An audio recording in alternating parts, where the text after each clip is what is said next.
And welcome back, everybody. This is Pucks from the Pine Tree Pod, Season 1, Episode 6. My name is Benjamin Kennedy. I'm your host today. Happy Friday. It is Friday. The sun's out. Life is good. Life is good.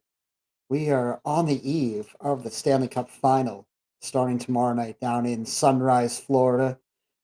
Edmonton Oilers versus the Florida Panthers. It's been a little while since we've had any live hockey, and it's just a little reminder that at most we have 7 games left of this season, and then it's just that long, long dark of no hockey. Hmm, Makes Ben sad, but we have got an epic Stanley Cup final waiting for us here, and I can't wait to see this and see what happens. But for today, we're going to take a look at your Western Conference champions, Edmonton Oilers. This is a team that has been on the verge, really on the cusp of the Cup final here for the last few years. We all know, the players they got with Connor McDavid, Leon Draisaitl, two of the very best in the game, and I just think it's amazing and just a great story that we've got those guys in the Cup final finally. Um, and another Canadian team back in the Cup final. We're going to go over that later on in the episode. But I want to take a deep dive into the last 5 seasons for the Edmonton Oilers. We know this year they're obviously in the Stanley Cup final, but they finished second in the Pacific this year after a 49-27-6 record, 104 points. Last year, 22-23, they were 50-23-9, 109 points. Lost in the second round to the eventual champion Vegas Golden Knights. Year before that, 2021-22, 104 points, 49-27-6. Lost in the Western Conference Finals to, again, the eventual champion in the Colorado Avalanche. 2021, or 2020-2021, I should say, 35-19-2 for 72 points. They did lose in the first round to Winnipeg. And going all the way back to 2019-2020, 37-25-9 for 83 points. Lost in a qualifying round to Chicago, which was actually quite a big upset. I remember that one. But like I said, they've been on the cusp of this for a while. And yeah, they were my pick back in September. I think I had it was Carolina and Edmonton that I had picked. And then when you go back to their start of the year, I mean, my I was just like, ooh, that pick didn't really age very well. I mean, at one point this fall, they were 31st in the league out of 32 teams, which again, you never would expect a Connor McDavid led team to be that low at any given point. So it's been just a remarkable second half of the year, remarkable bounce back and run to this point. Getting to this point, the road was, as it has been, it feels like almost every year, right? First round matchup with the LA Kings. Uh, they dispatch of the Kings in 5 games. Kings had Riddick and Talbot in net. Uh, they go off to play Vancouver. After that, do go to 7 games with them, with Seelovs in net for Vancouver. That's a tough one. No Thatcher Demko. Vancouver really down to kind of their call him the third string goaltender. And then obviously this last series against Dallas, beating the Stars in 6 with Ottinger in net for Dallas. So no disrespect intended here, guys. But when I read off those goalies, and then you read off the goalies that Florida has had to go through to this point, um, pretty safe to say Edmonton had a little bit of an easier road getting here. Now, full value to Edmonton, you still got to win those games. These are still very, very good teams that they had to get through. I do go back to Demko though for Vancouver. I know this isn't the Vancouver episode, but Demko is kind of an all-world goaltender for Vancouver, and they're just a different team. He's in that. I thought Seelovs did a serviceable job, but you just kind of wonder what would have been had Demko been out there. But much like we say, what wins this time of year is depth and health. If you're deep and you're healthy, that gives you an edge. That gives you an advantage. So Again, full value for Edmonton for getting through that road. Speaking of goalies, Edmonton, it's obviously been a point of conversation most of the year when you have, Campbell getting sent down to the minors, Skinner, who was basically their starter all year, a little bit up and down this year. Um, but here in the playoffs, Skinner posting 11-5 record, 2.5 goals against average, and 897 save percentage. Calvin Pickard did play a couple of games, helped get through that Vancouver series in particular. 1-1 record with a 2.21, 915 save percentage. What's been impressive defensively for Edmonton, though, is that the shots on average are given up per game for the playoffs has been 24.88 shots. And that's actually down from closer to 28 shots a game during the regular year, 27.94 to be exact. So they've definitely picked up the pace defensively. This should be Skinner's net for the series. I really don't expect Pickard to get in there at all. I think things would have to go really bad for Skinner for that to happen. Um, with this matchup, especially how Florida likes to play, we know they like to get shots 15 feet and in. They like to muddy up the front of the ice. Edmonton's really going to have to work hard to keep that ice nice and clean in front of Stewart, and just not allow Florida to get into those kind of spin cycle, kind of tornado like flurries that they throw at goaltenders. Looking at scoring for Edmonton, I mean, these guys are just dynamic. They're such a creative offense, so much fun to watch. But you got obviously the all-world Connor McDavid through the 18 games, 5 goals, 26 assists for 31 points. Draisaitl, 10 goals, 18 assists for 28 points. Evan Bouchard, defenseman, 6 goals, 21 assists, 27 points. Just an incredible start for him there. Nugent Hopkins, 6 goals, 14 assists for 20 points. And then Zach Hyman with 14 goals, 4 assists for 18 points. Deep, deep, deep, deep, deep, deep. They're very, very deep offense. And I do think that given power play opportunities, they can take advantage of this Florida defense because they're just so deep, so creative. Uh, they're right now through the playoffs 37.3% on the power play. Uh, that's just incredible. If they can come close to that against Florida, I think that gives them a real edge in that way. And like we said, Evan Bouchard, that offense from the blue line has just been electric and really given them just an added element that you go back through the years, maybe they were missing that up until this year. So good on him. Coach Chris Knobloch, hired in November, uh, first time as a full time NHL head coach. 69 games coached this year, posting a 46-18-5 record. Before that, he was part of the New York Rangers system down in the AHL for the Hartford Wolfpack. Sorry, Ranger fans. But he coached 230 games there, posting a 112, 87, and 31 record. He did actually coach. If you go back to 2021, he did coach 6 games for the Rangers. That was during the COVID, and David Quinn and his staff were all out on a COVID leave. So he did come up and coach a few games. So he did have that little bit of experience. Um, but yes, he was hired in November when Jay Woodcroft was fired after that just unacceptable start by this group.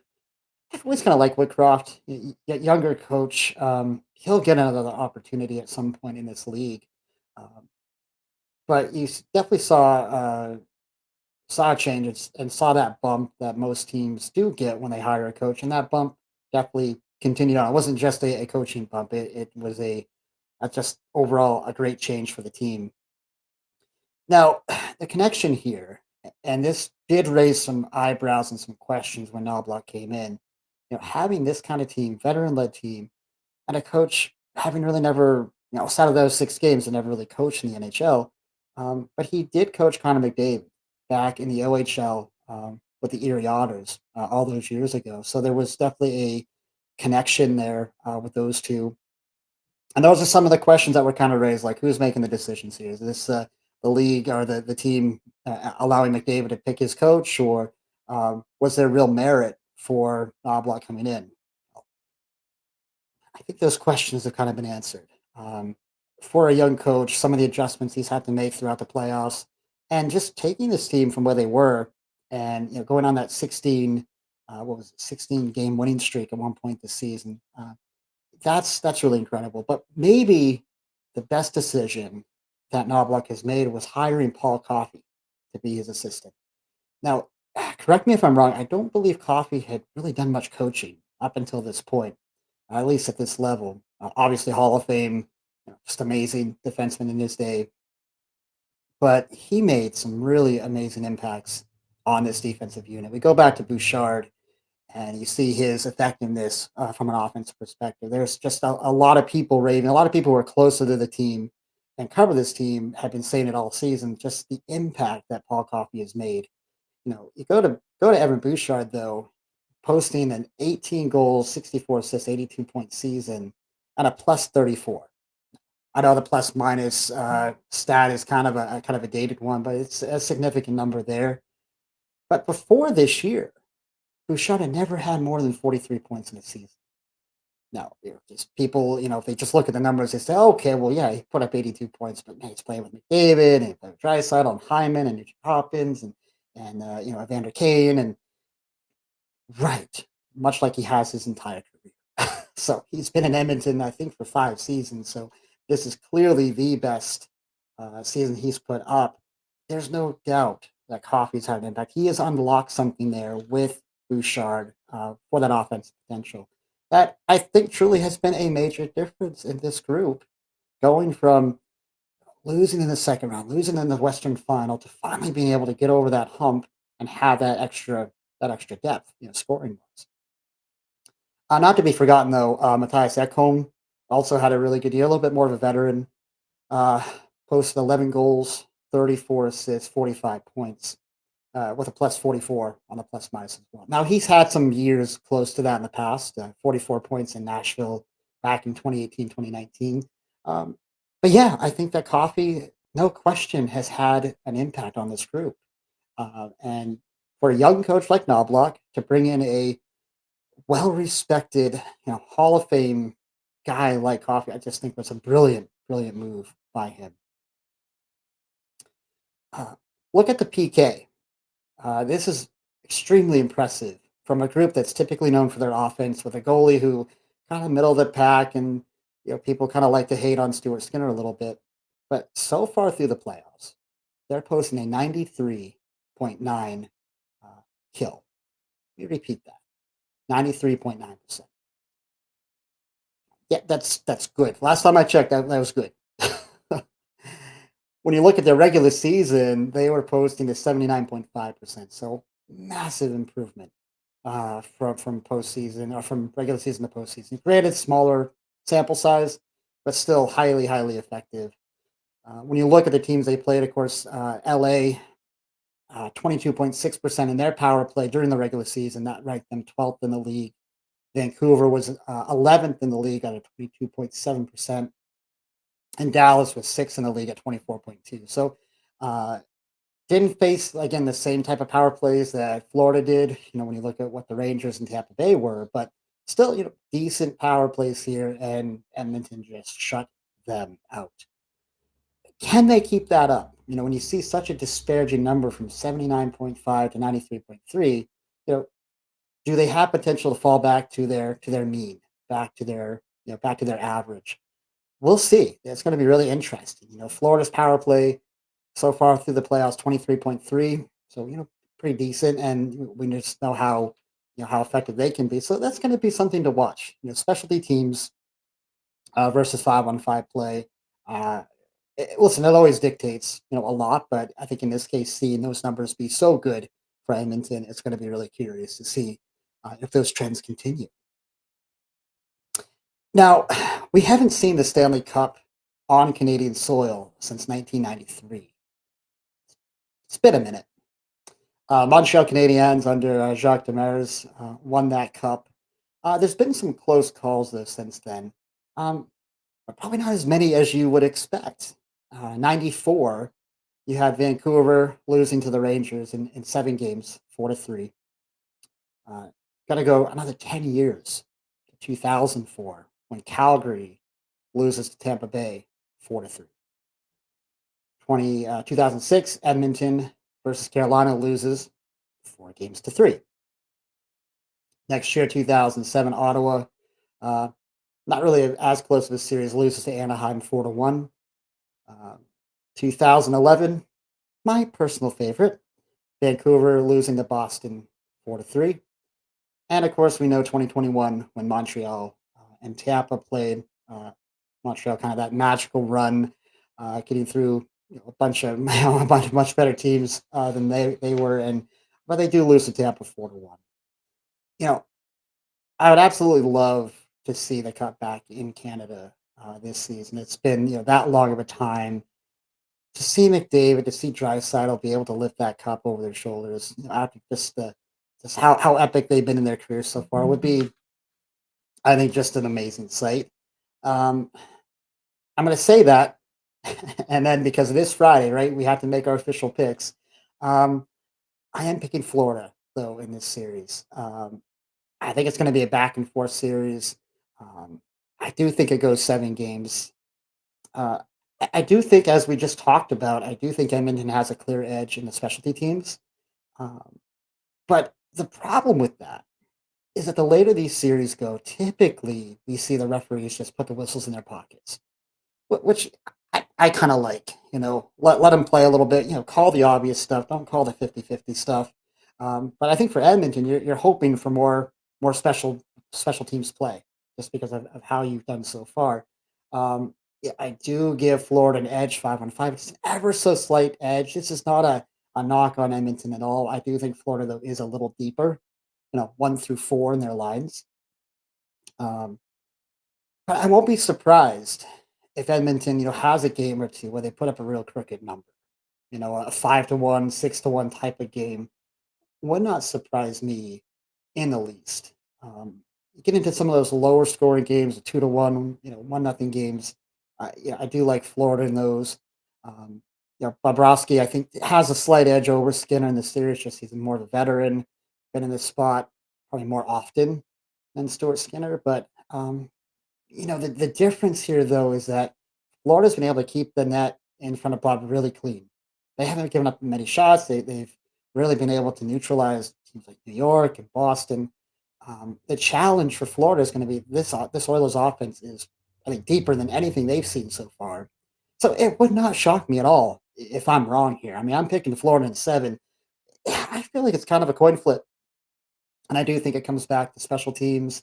Um, and how Edmonton's able to take advantage of that. I think they're going to have to take advantage of that um, in those critical moments um, to get by this Florida group. So it's going to be just wildly, wildly interesting. I can't wait to see it. But who do you have in the final? Who are you picking? Listening to all the NHL pundits they're all over the place, and people are asking, "Oh, who are you picking?" And everybody's like, "Oh, I don't know." It's because it just tells you that across the board, with all the analysts, all the experts out there, they're all just kind of like, yeah, I don't know, I don't know. So it's going to be so much fun. Enjoy it, because after this and after the NBA Finals, and good on the Celtics last night for winning that game 1. It's going to be a long summer. It's going to be a long September. But as we get through the cup final, guys, I'm going to be here throughout the summer. We're going to have things to report on with the draft, with free agency, with trades. We are in a season where trades will start to pick up a little bit. There's been all sorts of chatter around different players. You got the New Jersey Devils out there dangling that 10th overall pick, trying to get a goaltender. Maybe Boston's involved in that, perhaps. We'll see. Um, but yes, enjoy it. Enjoy the weekend, and we will talk to you all again very soon.